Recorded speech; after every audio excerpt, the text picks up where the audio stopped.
अस्सलाम वालेकुम नाजरीन ग्रामी, आज पीपल पार्टी के सीनियर रहनुमा मंजूर वस्तान ने इमरान खान के हवाले से बड़ी बड़ी पेशन गोइयां की हैं। वो पेशन गोइयां क्या हैं, जानने से पहले हम आपसे छोटी सी गुजारिश करते हैं कि आप हमारा ये चैनल हसनात टीवी सब्सक्राइब करें ताकि आने वाली हर लेटेस्ट वीडियो से आप बखबर रहें। नाजरीन ग्रामी, बताया ये जा रहा है कि साल 2020 इमरान खान के लिए इंतहाई कड़वा साबित होने वाला है। हालिया बजट को लीजिए और इमरान खान की बदतरीन माशी पॉलिसी की वजह से मजदूर तनख्वाहदार तबके भी इमरान खान के मुखालफ हो जाएंगे। इसके साथ साथ इमरान खान की पार्टी दो धड़ों में बट जाएगी। एक शाह महमूद कुरैशी की पार्टी होगी और दूसरी जहांगीर तरीन की होगी। नाजरीन ग्रामी, ये भी बताया जा रहा है कि जहांगीर तरीन अपना असर और रसूख इस्तेमाल करके दोबारा पार्टी की मीटिंग अटेंड करेंगे। बहरहाल शाह महमूद कुरैशी और जहांगीर तरीन के दरमियान इख्तलाफात खुलकर सामने आ चुके हैं और मजीद भी इनमें क्लैरिटी आती जाएगी। आपको ये भी बताते चलें कि माशी बदहाली बेशक नवाज शरीफ और जरदारी की गवर्नमेंट ने की है, लेकिन इसका सारा मलबा आजकल इमरान खान उठाए हुए हैं, जिसकी वजह से लोग इमरान खान से बदजन होते जा रहे हैं, ना कि आसिफ अली जरदारी और नवाज शरीफ से। नाजरीन ग्रामी, हम और सारी दुनिया इस बात का एतराफ करती है कि इमरान खान इंतहाई अच्छा इंसान है। इमरान खान की विजन और पॉलिसीज बहुत अच्छी हैं, लेकिन इसके साथ जो हवारी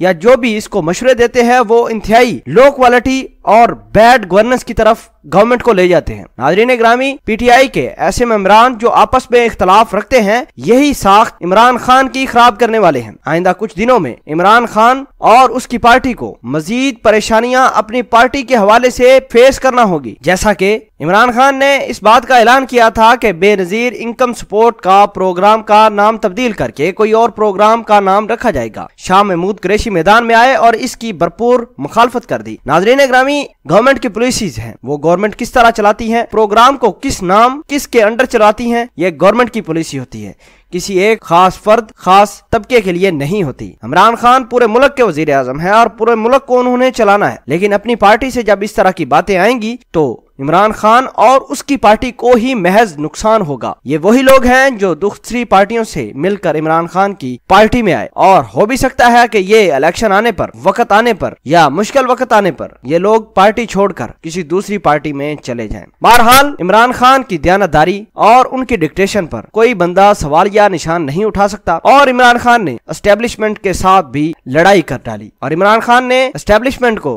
इस बात का जवाज और खतूत भी लिख दिए हैं कि अगर किसी तरीके से जरदारी और नवाज शरीफ को किसी तरह की रायत लेकर देने की कोशिश की तो इस मुल्क में नुकसान होगा। मिड टर्म इलेक्शन भी होंगे और इमरान खान गवर्नमेंट भी छोड़ सकते हैं। इस तरह की पेशन गोइयां की गई हैं, इस तरह के सवालात उठाए गए हैं मंजूर वस्तान की जानब से, और बताया यह जा रहा है कि जून में जो बजट आने वाला है इससे तनख्वाहदार तबके मजीद पिस जाएंगे, क्योंकि मुल्क एक बदहाली की जानब गामजन है। हालांकि इस तमाम तर सिचुएशन और सिनेरियो का मलबा इमरान खान उठाए हुए हैं। बेशक इस मुल्क को बदहाली और इस हद तक ले आने वाले जरदारी और नवाज लीग ही हैं। बहरहाल इमरान खान इस तमाम तर मलबे को उठाएंगे, लोगों की परेशानियों में मजीद इजाफा भी होगा। इस हवाले से अगर आप भी कुछ इन्फॉर्मेशन ऐड करना चाहते हैं तो कमेंट सेक्शन में जरूर ऐड कीजिएगा। जज़ाकल्लाह।